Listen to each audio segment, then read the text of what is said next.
moving quickly. Another handoff to Rankin. Rankin finds a hole. He's at the 30. Makes it to the 20. He's got one man to beat. Rankin walks into the end zone. Into the backfield. Braden Wright looks over top. He's going to try to find a man. He's got Alec Tatum. Tatum bobbles it, but he's in the end zone. What a connection between Braden Wright and Alec Tatum. Handoff to Rankin. Rankin right up the middle, and he's in the end zone for a Bearcat touchdown.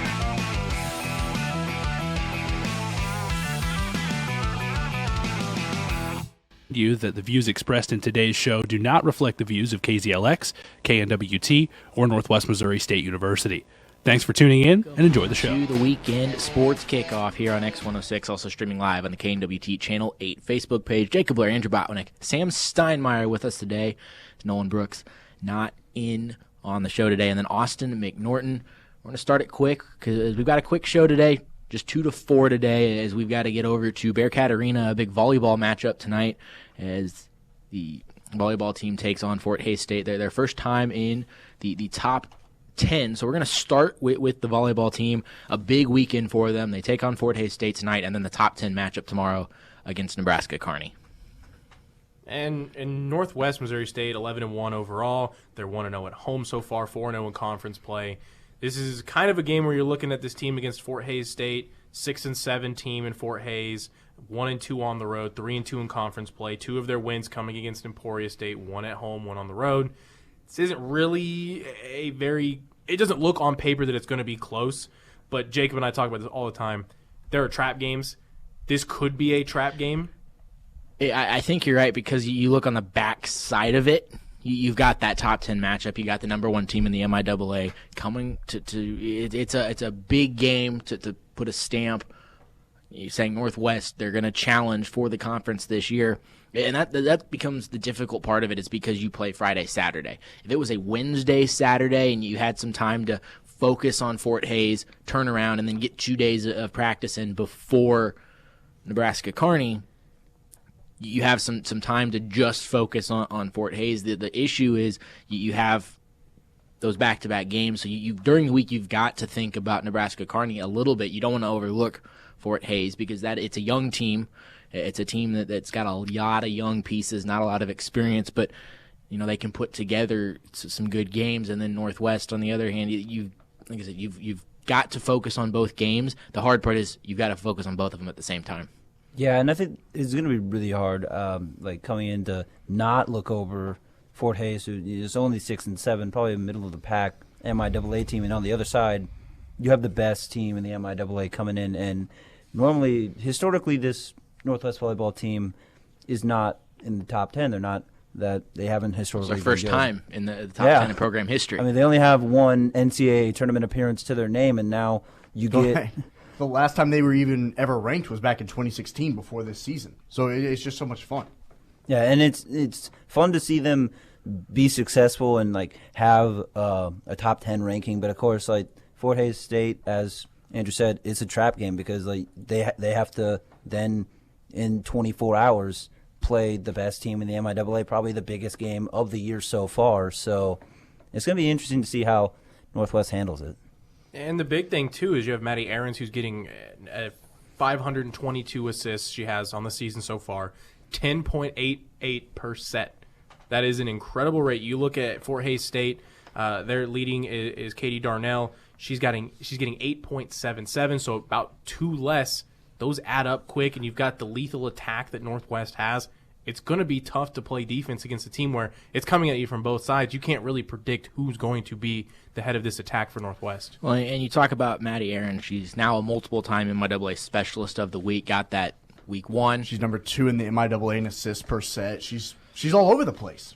And the other thing is you look at the matchup with Fort Hays, Northwest 2-0 against them last year, both 3-set wins. So again, you've got to come out here. You've got to play Fort Hays State. You've got to play them tough, but then you've also got to turn around and get ready for Nebraska Kearney, which that's the big one of the weekend. And both games will be broadcast on KZLX. Myself and Andrew will be on the call tonight, and then Andrew and Sam Reeves will be on the call for that one tomorrow. Tonight's a 6 p.m. start.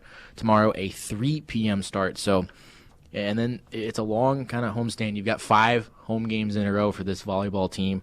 You get Which next is so week. nice because it feels like they haven't been Yeah. here all season. But they have a matchup, 2 games next weekend with Central Oklahoma and Newman, and then that Tuesday after that on October 15th, they'll have a rematch against Central Missouri, another top 15 team in the country. So you've still got games. That's a good thing about being in the MIAA.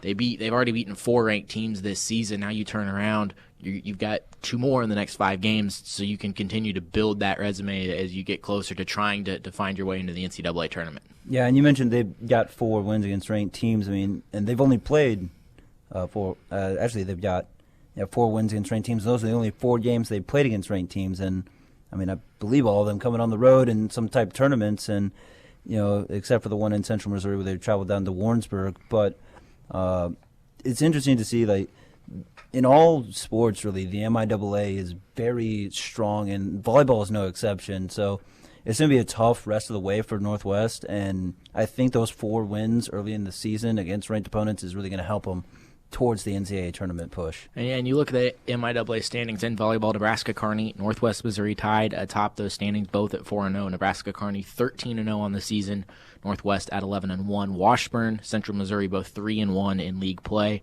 Central Oklahoma, Fort Hays State both 3-2 in league play. Missouri Western, Pitt State both 2-3. Missouri Southern 1-4, and then Emporia State and Newman 0-5 in conference play. So that's your MIAA standing. So it's the same 3 teams you talk about a lot in terms of volleyball: Kearney, Central Missouri, and Washburn. And now Northwest Missouri, you look at their performance last year, getting to the MIAA tournament, having a home game, losing to Central Missouri. They continue to improve, and they're looking to not only make the MIAA tournament, get that home game, but win the MIAA as a whole this year. And it's so tough because isn't now the MIAA tournament in a neutral site compared to last year when Northwest had the luxury of it even being here in Maryville. So it being in a neutral site now, Sam just talked about how tough of a conference this truly is. But you got to look at, and I feel like every time I kind of hint at this when talking about this volleyball team, Amy Worth is doing an incredible job with this program. I mean, she's number 3 all-time in Bearcat coaching history with over 125 career victories. And she has this team on the right track. And what's so intriguing about this team particularly that we really haven't talked about, they're so young.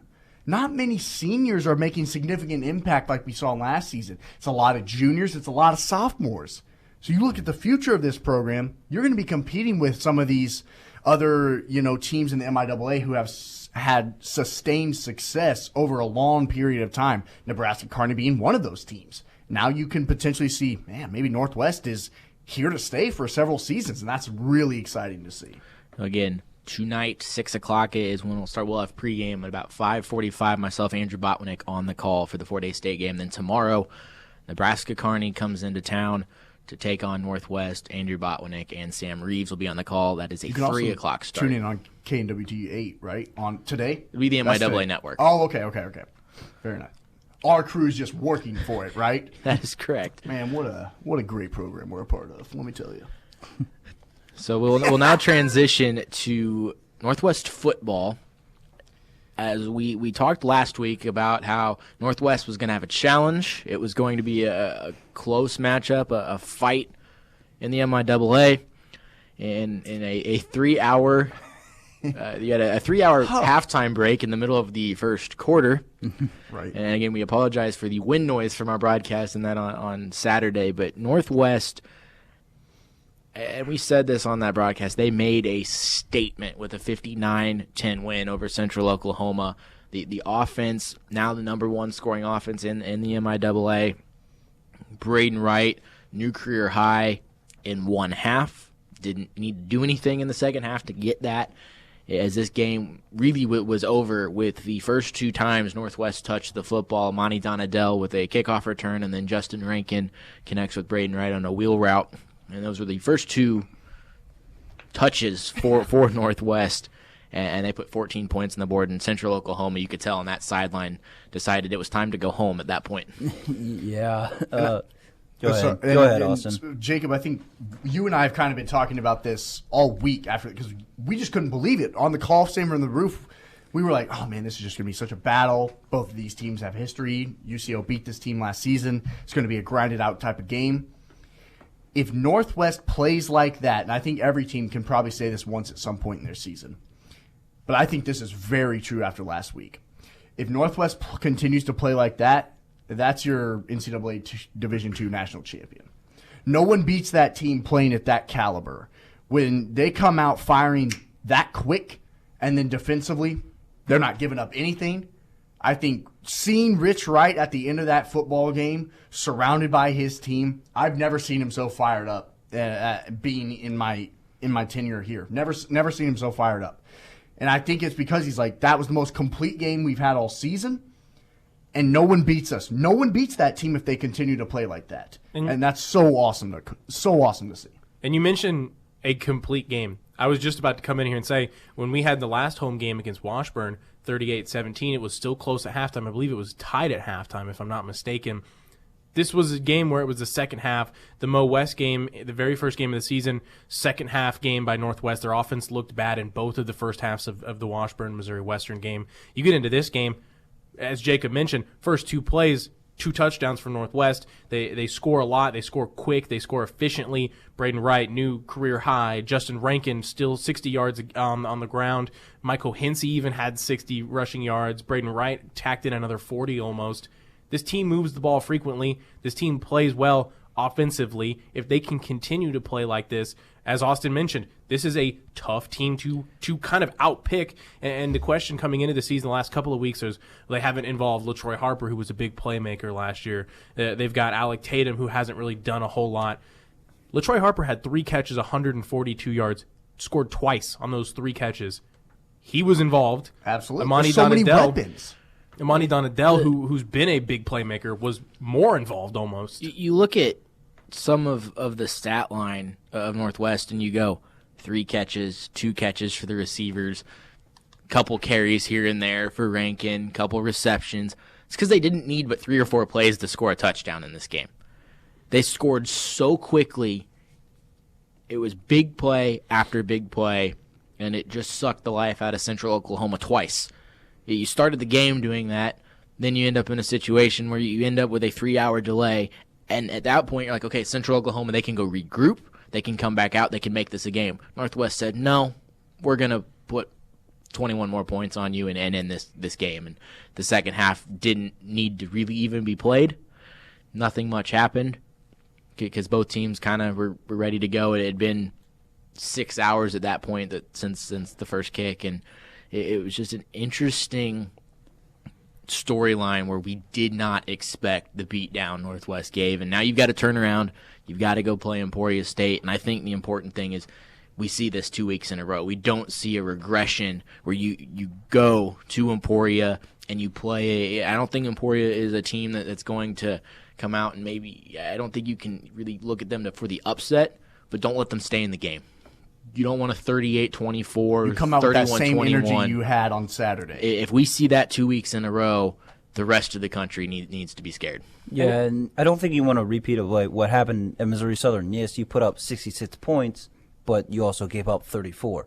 So if the defense can come out the way they did playing against Central Oklahoma, I mean, that'll definitely put Ferris State and the Valdostas and all those guys on notice that, hey, this Northwest team is here to play and here to win the national championship. If you're Emporia State, too, and you look at the box score of this last game that they just had, and you see that Justin Rankin had 12 touches total, scored 3 times. Every time he touched the ball, there was a 25% chance he was going to score. How do you stop that? And we thought he was going to be more of an impact than he even was. And if you stop him, you look at Braden Wright's numbers, 300 yards passing for a guy that at the beginning of the season, everybody was kind of like, well, I don't know if he's going to be consistent. He has 300 yards here. Justin Rankin seems to score at will, 25% every single time he touched in that last game.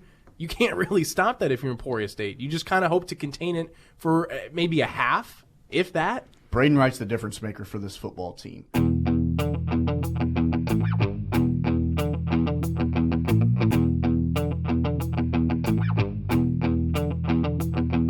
Welcome back to the Weekend Sports Kickoff. You're on X106 and streaming live on the KNWT Channel 8 Facebook page. Jacob Blair, Andrew Botwinick, Sam Steinmeier, Austin McNorton with you. as it's time to talk about some Week 5 games in the NFL. We're going to start with the Colts and Chiefs. The Colts 2-2 heading into this one. The Chiefs 4-0. Chiefs are 11-point favorites. This is your Sunday Night Football matchup. This was probably chosen to be your Sunday Night Football. Well, it was before Andrew Luck decided to retire, so this was supposed to be a Luck versus Mahomes game. It is now Jacoby Brissett versus Mahomes. And with Kansas City, it's Sunday night. They're going red on red. That just came out today. So we were just talking about the color rush all Chiefs fans are extremely excited now because we all love the red on red uniforms.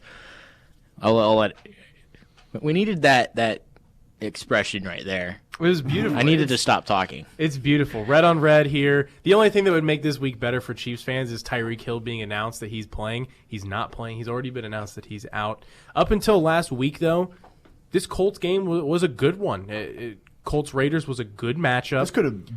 This could have potentially been an AFC Championship type preview game. And Austin with Andrew Luck. Austin and I were talking during our show.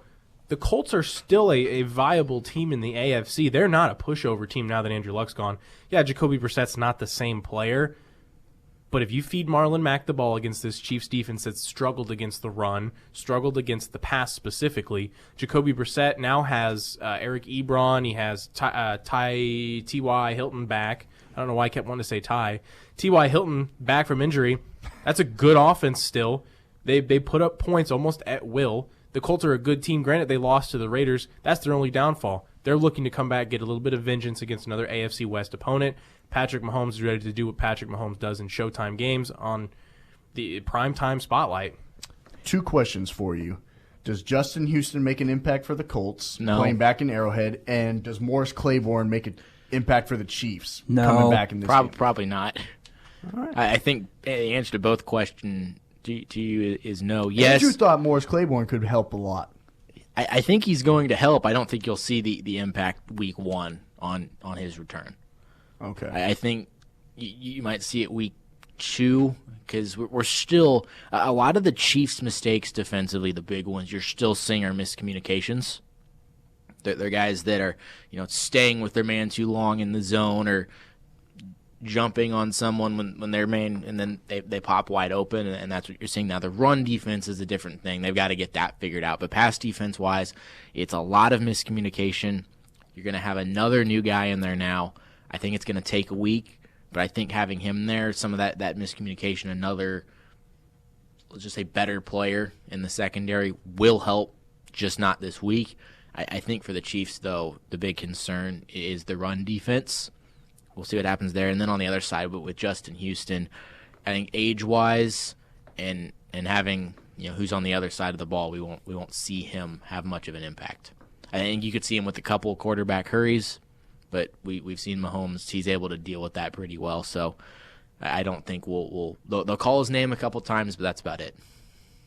I think the interesting thing, too, is since it's an Arrowhead game, they might do something to honor Justin Houston. Probably announce that he's on his way back.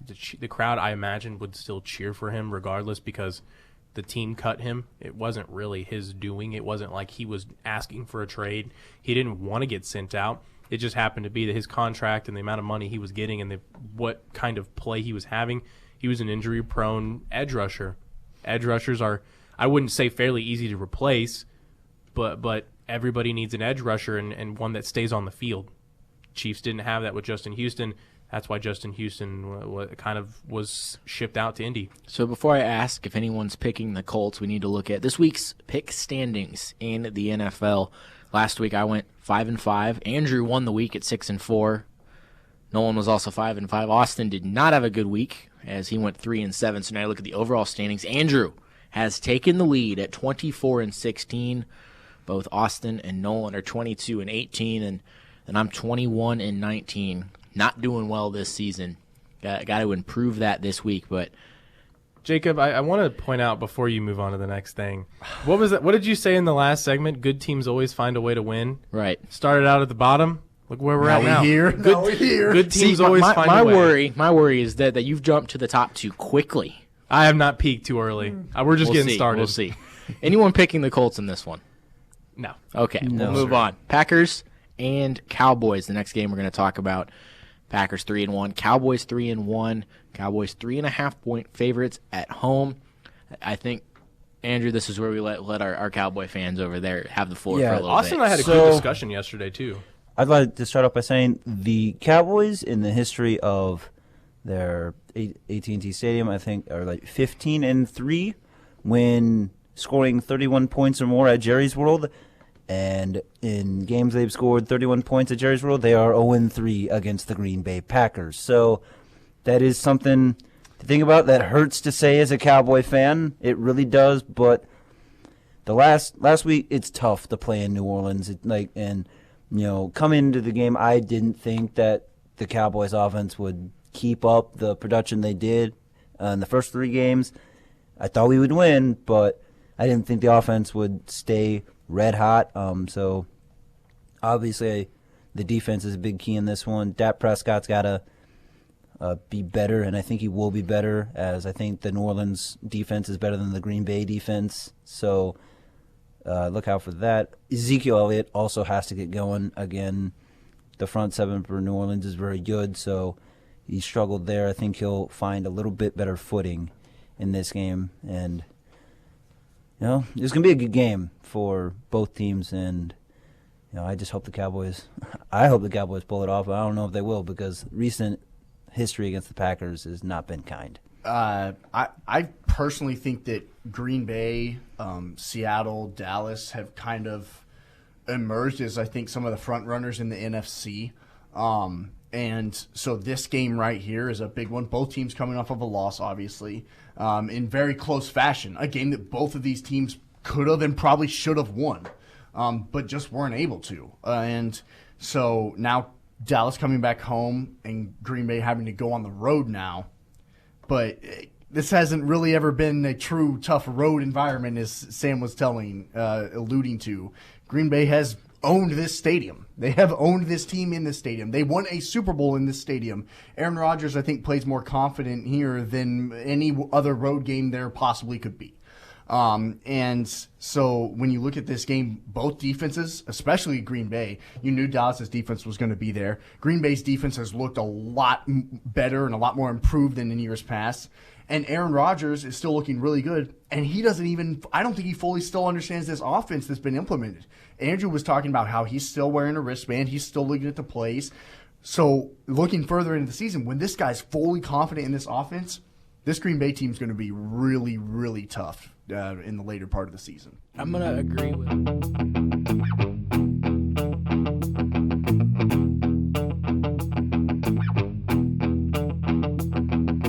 Sports Kickoff here on X106, also streaming live on the KNWT Channel 8 Facebook page. Jacob Blair, Andrew Botwinick, Sam Steinmeier, and Austin McNorton. And we are able to get to some different games. We've had Andrew. He's been out to Detroit. Sam, we had some wild card baseball, and you got to experience that in person. What are you and I doing? Why don't we do anything fun? We're here in Maryville. I get to go to Kansas Speedway in a few weeks. That's fun. Yeah, So I why guess. are you doing anything fun? I mean, I'm going to drive right by Kansas Speedway tonight, so does that count? No, nothing's happening there. Well, I did take the trip to Oakland, and I'll tell you what, the Coliseum, in a little bit of a sketchy area, but overall as a stadium, it's not as bad as I thought it was going to be, so that was nice. But as soon as I walked in, I was public enemy number one. The total attendance was 54,005. It was 54,004 versus 1.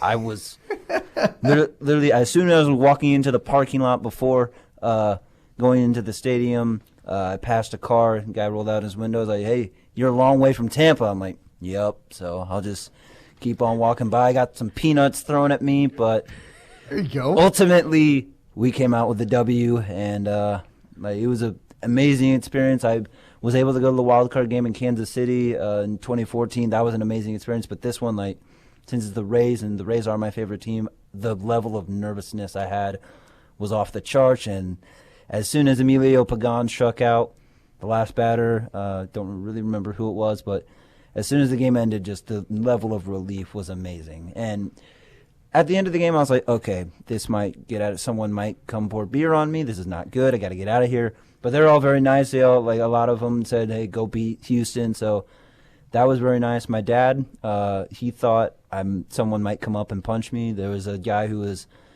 as I was cheering on the Rays, looked up and started staring at me, and his wife had to like tap him on the shoulders, like, "Hey, don't worry about it." Like and I saw the guy mouth either mouth something or talk to his lady. He said, "I'm not gonna go fight him," but it's a very interesting place. I will Oakland. say it does, awesome. especially in a situation like that. It takes some bravery to go into an opposing team's stadium, so awesome. especially when you're on the opposite side of the country. Probably why there weren't many Rays fans there. That there's really a whole lot to begin with, but good for you, Sam. Glad it was a good experience.